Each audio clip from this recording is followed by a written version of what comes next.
नमस्कार, मैं विपिन पांडे कैमरामैन विजय कुमार के साथ मऊगंज न्यूज में आप सभी दर्शकों का स्वागत करता हूं। तो हमारे साथ हमारे स्टूडियो में आज मेहमान हैं करदम ऋषि जी। और करदम ऋषि जी, आपका मऊगंज न्यूज की टीम की तरफ से स्वागत और अभिनंदन। आज शिक्षक दिवस पर मऊगंज न्यूज की टीम की तरफ से सभी को हार्दिक शुभकामनाएं। आज शिक्षक दिवस है, उस शिक्षक दिवस पे आप हमारे दर्शकों को क्या संदेश, हमारी नई पीढ़ी को क्या संदेश देना चाहते हैं? ये आज की जो शिक्षक दिवस है, ये संदेश एक बहुत पवित्र दिवस है। डॉक्टर बाबा का जन्म दिवस उन्होंने शिक्षक दिवस से मनाना प्रारंभ किया। और हमारा देश तो शिक्षा के मामले में विश्व का गुरु रहा और शिक्षा ही हमारा मूल आधार रहा। हमको उस ओर बढ़ना है, लेकिन वास्तव में इन गुलामी का जो हमारा काल चला, उसमें हमारी जो मूलभूत शिक्षा है, हम साक्षर तो हुए हैं, हम वैज्ञानिक तकनीकी ओर से तो बढ़े हैं, लेकिन हमारी विद्या, हमारी संस्कृत का लोप हुआ है। तो इसलिए हमको उस संस्कृत की ओर जाना होगा। आप हम यहाँ मऊगंज में बैठे हुए हैं, हम डॉक्टर रामधनी मिश्रा को याद करेंगे, जिन्होंने शिक्षा के क्षेत्र में एक महाविद्यालय स्थापित करके कम से कम हमको हजारों लोगों को ग्रेजुएशन और पीजी करने का अवसर प्रदान किया। इसलिए मैं उनको नमन करता हूँ, प्रणाम करता हूँ और ऐसे लोगों की आकांक्षा करता हूँ कि इस क्षेत्र में आगे बढ़े। और मऊगंज तो बनारस की टुकड़ी कहलाता था। सन 1925 में मऊगंज के ही क्षेत्र मोरिया गांव की जो है संस्कृत महाविद्यालय की स्थापना भेड़ाघाट में की गई थी। कल्पना कीजिए, 1925 में मऊगंज ने जबलपुर में संस्कृत महाविद्यालय की स्थापना की थी, तो शिक्षा की अलग दिशाई थी। तो यहाँ तो शिक्षा यहाँ का आधार है। हम भगवान से कामना करेंगे, आप सब मिलकों से कामना करेंगे कि शिक्षा साक्षरता तकनीकी के साथ विद्या माने सद्व्यवहार, आचरण, नीति मर्यादा की भी शिक्षा का आचरण करें, शिक्षा में समाहित हो और उससे हम आगे बढ़ें। मऊगंज न्यूज में एक नई पहल की है। इस पहल में हम 75वें स्वतंत्रता दिवस, हमारे भारत देश को आजाद हुए 75 साल हो गए हैं।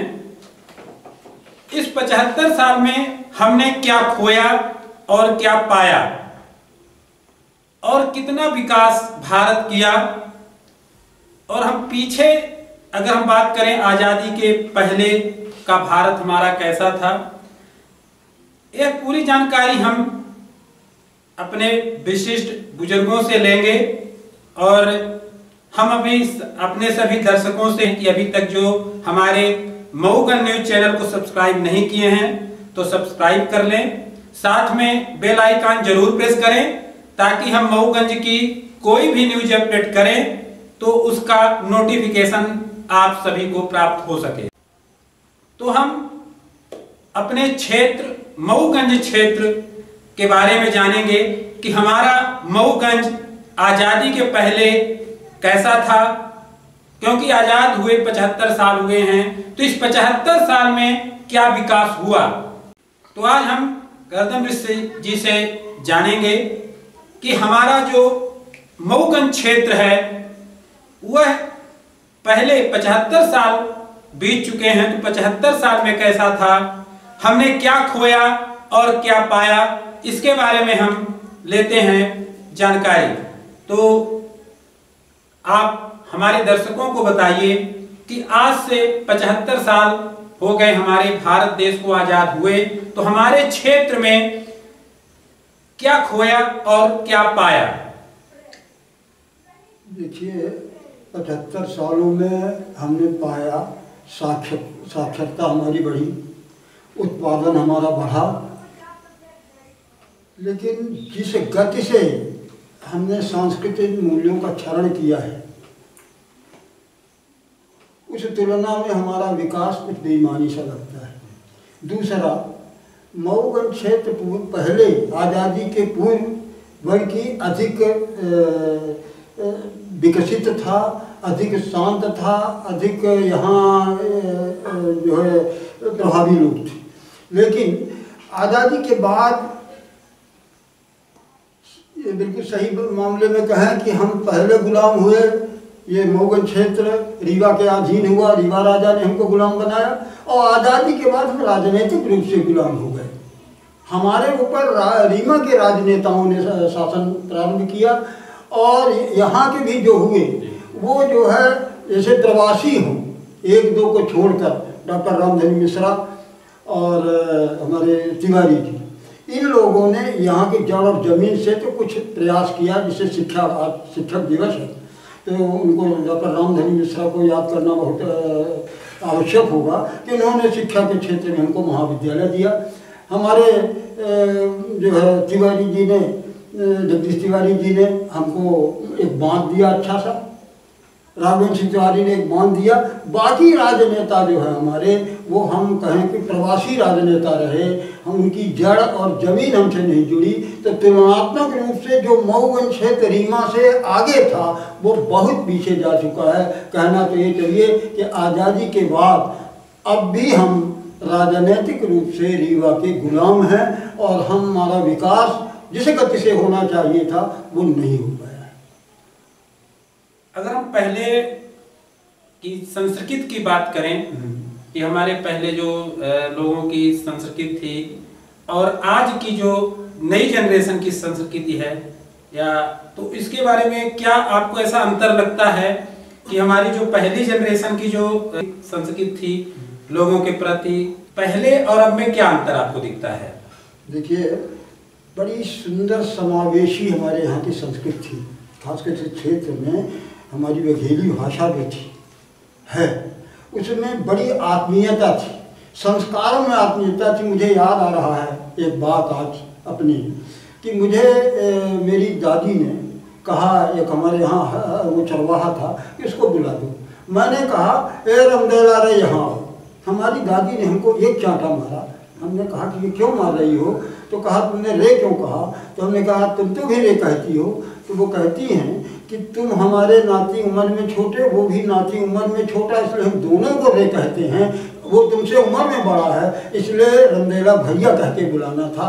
ये थी हमारी पूर्व संस्कृति उस पीढ़ी की। लेकिन अब हमारी पीढ़ी के बाद तो इतना क्षरण हुआ है कि जो नीचे वाले तबके के लोग हैं वो हमसे देश रखने लग गए हैं और हम ऊपर वाले तबके उन पर शासन करने के, हमारी पीढ़ी इस तरह से द्वंद्व सा पैदा हुआ है, खाइयाँ पैदा हुई हैं। और जबकि हमारी सांस्कृतिक विरासत भाईचारे की थी, चाहे जिस जाति के हों, चाहे जिस धर्म के हों।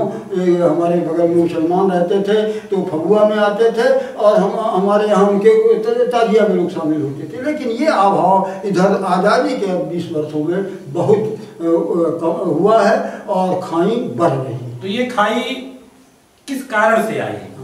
ये खाई जो शिक्षा है, हमारी शिक्षा मैकाले की शिक्षा चल रही है, अंग्रेजों की गुलामी की शिक्षा चल रही है, उपनिवेशवाद की शिक्षा की चल रही है। इसलिए ये खाई उसी तरह से हम नकल कर रहे हैं कि अंग्रेज जो है जैसा रहते थे, जैसा हमसे ट्रीट करते थे, तो हम आज़ाद हुए तो हम भी सत्ता की गुलामी में, हम जो आज़ाद हैं, संपन्न लोग हैं, तो उसी तरह से हम नाटक करें। तो ये शिक्षा का अभाव है जिसने हमारे सांस्कृतिक मूल्यों का हनन किया है। यदि शिक्षा में सांस्कृतिक मूल्य और सामाजिक चेतना भी शामिल कर दी जाए, व्यवहार किया जाए, तो ये खामियाँ जल्दी दूर हो सकती है। अभी अपने भारत देश में एक महाबीमारी आई, कोरोना। इसके पहले बताया जाता है कि पूर्व में अकाल पड़ा था 1966 के आसपास। तो उस समय पे जो राज्य शासन और केंद्र शासन का जो व्यवस्था थी वो कैसी थी, और आज इस कोरोना महामारी में कैसी है?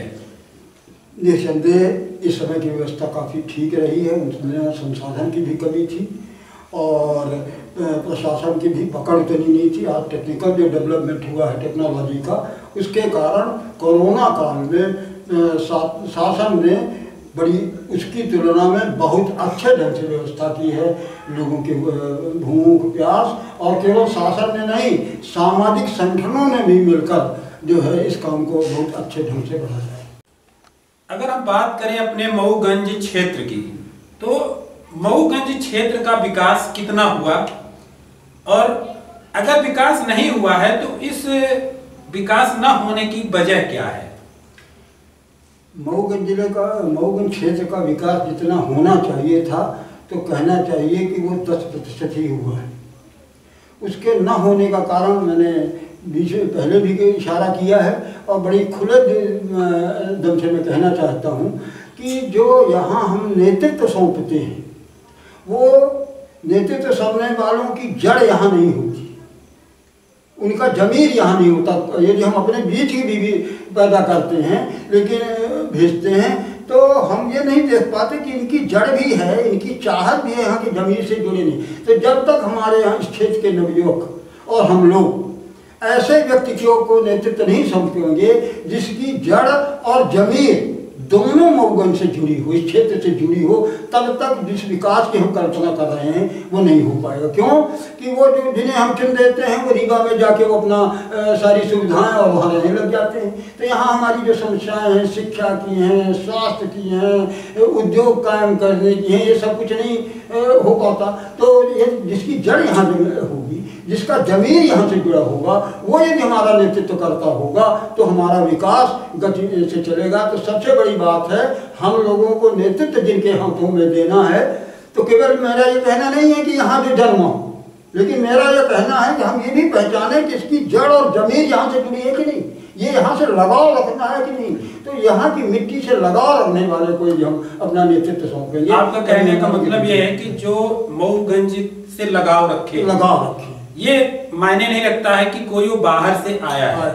तो ऐसा क्यों नहीं है कि हम अपने क्षेत्र के लोगों, अपने जो नौजवान हैं या अपने क्षेत्र के जो लोग हैं, तो ऐसी तलाश क्यों नहीं कर पा रहे हैं? उसका कारण है कि हमें एक नकल की आदत है, जय बोलो माला पहनाओ। हमारे यहाँ उससे अधिक जो है क्षमतावान व्यक्ति है तो उसके पीछे हमारे यहाँ जो व्यक्तिवाद है। मऊगंज में जो एक हम चिंतक थे, वहाँ शहडोल में रहा करता था, तो कम्युनिस्ट के अच्छे लीडर थे और एक समाजवादी थी।